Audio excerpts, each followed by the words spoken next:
Քննարկում ենք հարց համար 46-ը էլեկտրոնային հաղորդակցության մասին օրենքում փոփոխություններ կատարելու մասին հարցը զեկուցող բարձր տեխնոլոգիական արդյունաբերության նախարար Մխիթար Հայրապետյան, համեցեք պարոն Հայրապետ։ Մեծարգո վարչապետ, հարգելի գործընկերներ, օրենսդրական այս փոփոխություններով մենք առաջարկում ենք Հայաստանում բջջային հեռախոսների միջազգային նույնականացուցիչների կամ ինչպես ավելի ընդունված է ասել email կոդերի միասնական համակարգներ դնել, email-ի միասնական գրանցման եւ վերահսկողության, ինչպես նաեւ անհատների կամ ֆիզիկական անձանց կողմից հեռախոսների ներմուծման պարագայում email կոդերի առցանց գրանցման հնարավորությունը ապահովել։ Ինչու ենք մենք այս օրենսդրական առաջարկով հանդես գալիս, որովհետեւ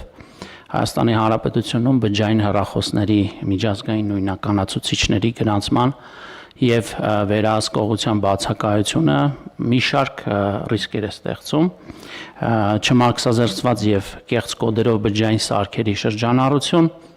հարկային կորուստներ, շուկայի մրցակցության խաթարում եւ որ ոչ պակաս կարեւոր է անձնական տվյալների պաշտպանության թերություններ, ինչպես նաեւ կիբեր եւ ֆիզիկական անվտանգության ռիսկեր է առաջացնում։ Հետևաբար նման ռիսկերի գնահատումը եւ դրանց չզոքացումը մեզ բերել է առաջարկելու համապարփակ մի կարգավորում, որը հնարավորություն կտա ապահովել անհատի կողմից իր նոր բջջային հեռախոսի email կոդը առցանց գրանցելու հնարավորություն, ներդնել email միասնական գրանցման եւ վերահսկողության նոր պետական համակարգ, սահմանել շարժական բջջային կապի ցանցի օպերատորների կողմից բջջային կապի ծառայություններ մատուցելիս email-ը գրանցված լինելու ստուգման պարտադիր պահանջ սահմանել։ Մենք երկու հիմնական սյուներ ենք առաջարկում այս օրենսդրական փաթեթի տակ, փորձեմ հնարավորինս հանրամատչելի կերպով ներկայացնել, թե սա ինչ է իրենից ենթադրում։ Եթե ֆիզիկական անձը, քաղաքացին արտերկրից բջջային հեռախոս պետք է ներմուծի Հայաստան եւ օրացուցային տվյալ տարում կամ նախորդ տարում է արտադրված այդ բջջային հեռախոսը, ապա քաղաքացին գրանցման համար պետք է վճարի 3000 դրամ պետական տուրք։ Եթե ավելի հին հեռախոս է, ապա պետք է գրանցի եւ դրա համար որևէ տուրք չի նախատեսվում։ Երկրորդ, երրորդ, չորրորդ եւ հնարավոր հետագա բոլոր հեռախոսների ներմուծման պարագայում ֆիզիկական անձը տվյալ տարվա 365 օրվա ընթացքում 2026 թվականին արտադրված հեռախոսի համար պետք է վճարի 100,000 դրամ տուրք, ինչ 2025 թվականի համար 20,000 դրամ տուրք։ Պետք է ասեմ, որ բջջային հեռախոսների ներմուծմամբ զբաղվող իրավաբանական անձանց կամ անհատ ձեռնարկատերերի համար մինչև 2 տարեկան հեռախոսների պարագայում սահմանված է 3000 դրամ յուրաքանչյուր հեռախոսի email կոդի գրանցման համար տուրք, ինչպես նաև տարեկան 250,000 դրամ տուրք։ Բջջային կապի օպերատորը անմիջապես կմերժի կամ կկասեցնի բջջային կապի ծառայության մատուցումը, եթե email կոդը գրանցված չի լինի։ Երկրորդ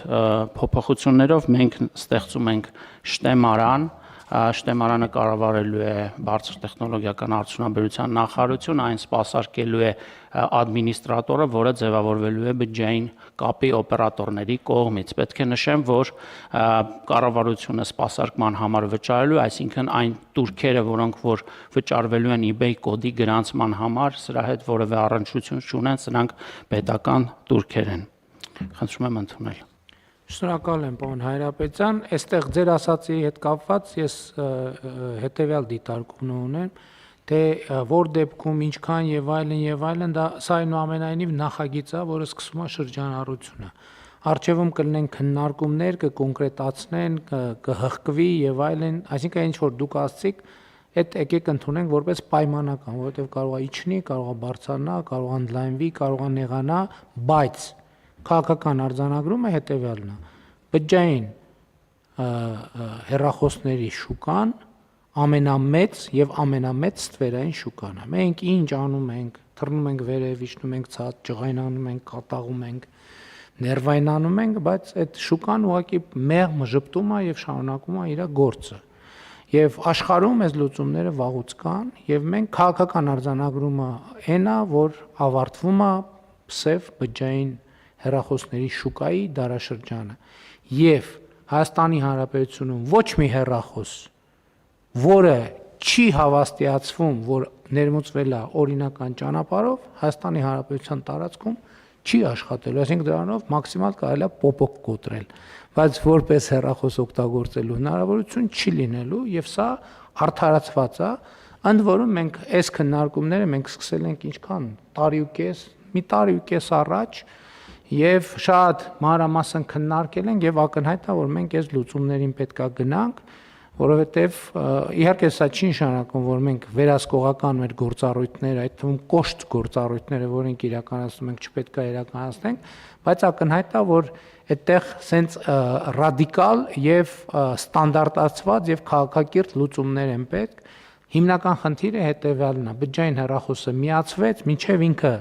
չի հավաստիացում, որ ինքը օրինական ճանապարհով է ներմուծվել Հայաստանի Հանրապետություն կամ առնվազն եթե այսինքն պետության հետ հարաբերություններում ինքը չի արձանագրել, չի հայտնվում կանաչ գոտում, այդ հեռախոսը Հայաստանի Հանրապետությունում պետքա չաշխատի։ Հիմա անհատների պարագայում եւ այլն, ովքեր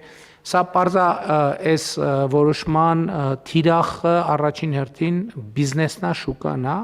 եւ անհատների դեպքում կարծում եմ որ որևէ լարվածություն առաջանալու կարիք չկա, որովհետեւ կլինի կարգավորում, որ անհատական օգտագործման համար մարդիկ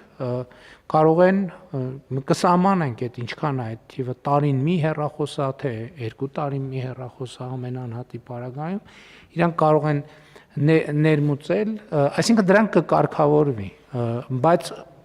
արդեն չէ, ես նկատի ունեմ նախագիծա խորհրդարանի գործընկերների հետ էլ այսօր առավոտ էլ առցանց ռեժիմում քննարկում ունեցանք, որ նաև ոլորտի գործընկերները կհրավիրվեն, դա մեր քննարկումների հարթակում կդրվի քննարկման, լսումներ կլինեն եւ այլն, այսինքն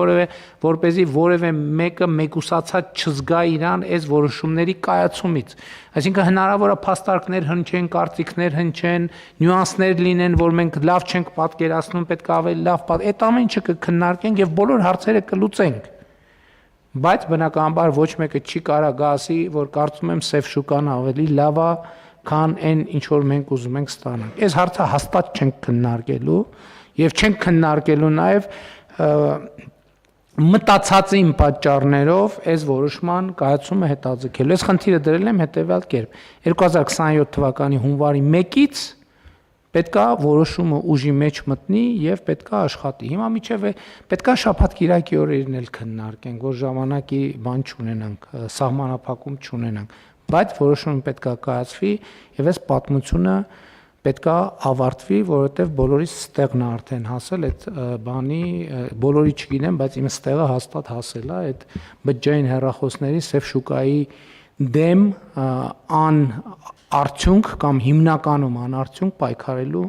այդ տրամաբանություն։ Եվ վերջո պարոն Հայրապետյանը նշեց նաև անհատական տվյալների պաշտպանության, կիբերանվտանգության եւ այլ հարցեր կան, որովհետեւ եկեք չմոռանանք, որ մենք առաջիկայում մենք թվայնացման շատ մեծ process-ներ ենք անցնում եւ առաջիկայում այն թվայնացման հայեցակարգը, որ մենք դրել ենք, սմարթֆոնը մարդու համար գործնականում լինելու ամեն ինչ, վարորդական իրավունք, անձնագիր, բանկային քարտ,